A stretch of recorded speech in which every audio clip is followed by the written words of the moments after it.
Welcome to the final video on volumes of revolution, part 4.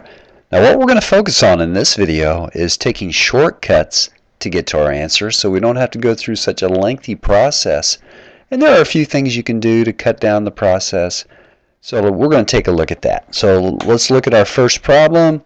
Find the volume when the region bounded by y equals x squared and y equals 2x is revolved around the x-axis. Well, to make this a little bit shorter, you don't have to have a fancy graph or anything, but just for interest's sake, let's take a look at this graph on my graphing program. Y equals 2x is the green line.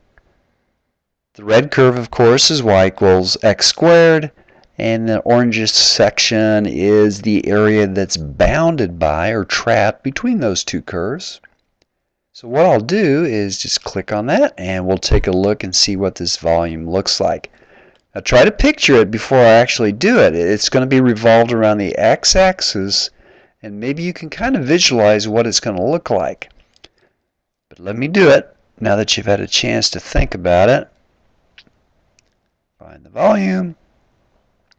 Here it goes, around the x-axis. Comes around towards you and then goes back three-dimensionally in the back. And from this view it kind of looks like a cone, but we know that it's not going to be solid. It has a hole in it due to the fact that it was not solid to the axis. It was trapped between two curves. So we had this cone shape with a hole in it. So without using that fancy graph, let's go back and take a look at our own graph.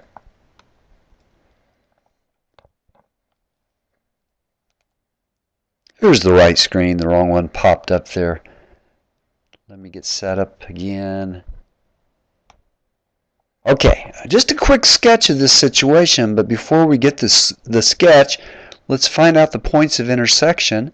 So we'll take those two equations, x squared, and set it equal to 2x.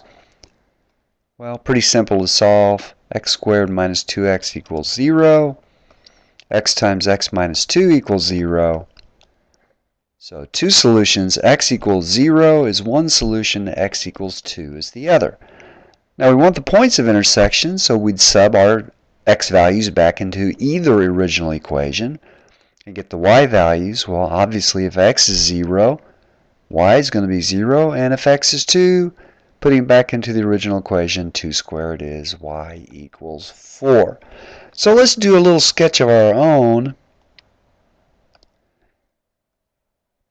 Y equals 2x, well, that's just a line with a slope of 2. There it is, and y equals x squared. If you don't know what that looks like by now, you're in trouble. But we're just going to take a look at the first quadrant because that's where the intersection is. And I will highlight that intersection. And there we go. So there's our region of the area trapped between the two curves. Now remember from the first video that the most important thing is when you slice it, you want to slice it perpendicular to the axis of revolution. So I'm going to draw that in for you. Here's our little slice. And since the thickness of the slice, that little thin cylindrical disc, is going left and right or horizontally, that is dx. That's the thickness. So now we need to set up our integral. Let me create some more space here. Now notice I did not draw the reflection. I'm trying to abbreviate the process, make it a little bit shorter. So in doing this, remember we want the whole and we're going to subtract the whole. So to make it a little bit shorter also, I'm going to set up a single integral with pi out front. And the whole minus the whole are the two radii. Well, the radius is the distance from the axis to the outer edge. That's the whole, W-H-O-L-E. That's the complete radius. Well, what's it hitting on the top? It's hitting the line, y equals 2x. So the W-H-O-L-E radius is 2x, and we'll square that radius.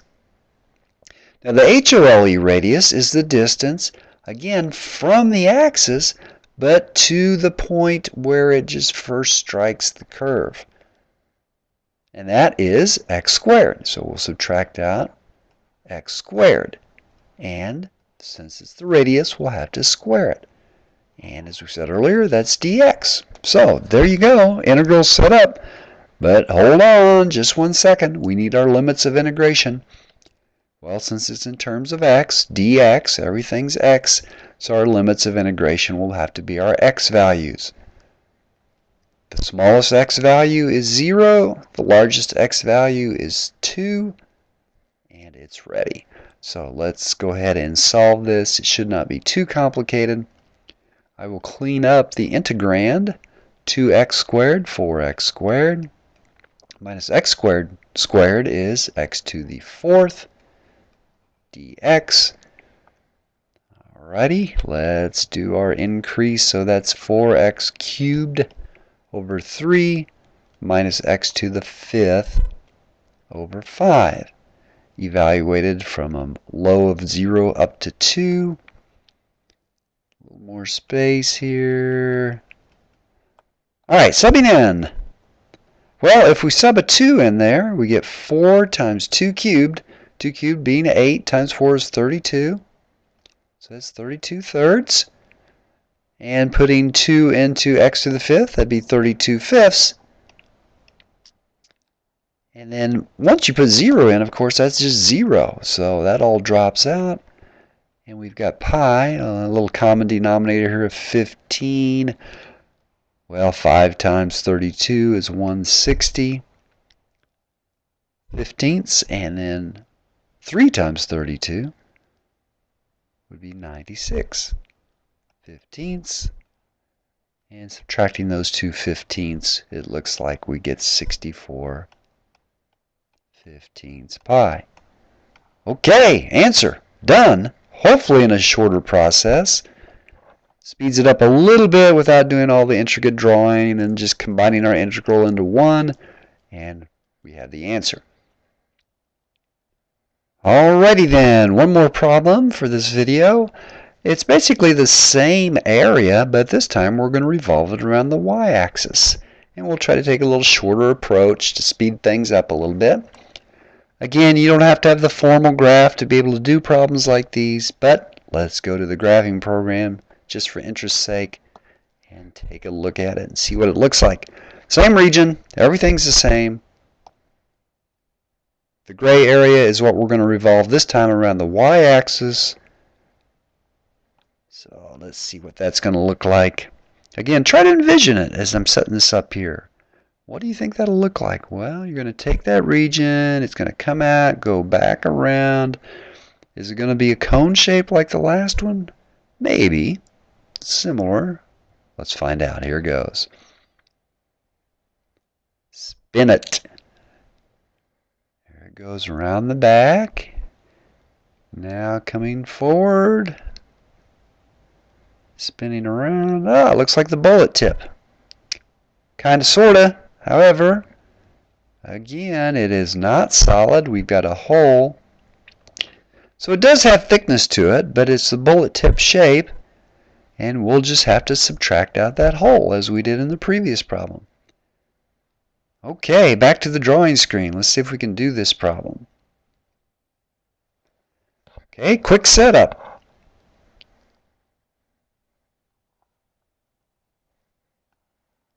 Quick sketch. Y equals 2x. Y equals x squared. Grab my highlighter, fill that in. There's our area. And let me switch colors here so we can see our slice.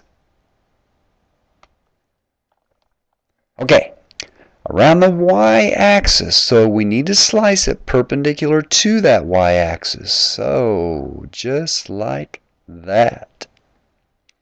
And the thickness, again, this time going vertically up and down will be dy. So everything will have to be in terms of y. Well, lest we not forget, that point up there is 2, 4. And of course, this point down at the origin 0, 0. We'll put those in there to help us set it up. Whole minus whole. Let's make one integral. We'll kick our pi out front. This is dy. Let me stick it on the end. And since it's y, I'm going to go ahead and put in my limits of integration at this point. Smallest y value, 0. Largest y value, 4. 2 radii, the outer radii, or the WHOLE, from the axis to the outer edge. Okay, this time the outer edge is the curve. The curve, y equals x squared, must be solved for x in terms of y. Well, take the square root of both sides. X equals the square root of y. So that outer radius is the square root of y, which will square, as we always square the radii. The whole from the axis to the end of the white space, and that, again, is 2x. But we need it in terms of y. Well, y equals 2x. Solving that for x, not too complicated. Just take 1/2 times both sides. X equals 1/2 of y. So let me write that whole radius as y over 2. And we'll square it. And it's ready to go. Let the fun begin. So cleaning up the integrand, 0 to 4, square root of y squared is y. And minus y over 2 squared is y squared over 4. Okay, let's integrate. Let me create a little bit of room here so we can get that done.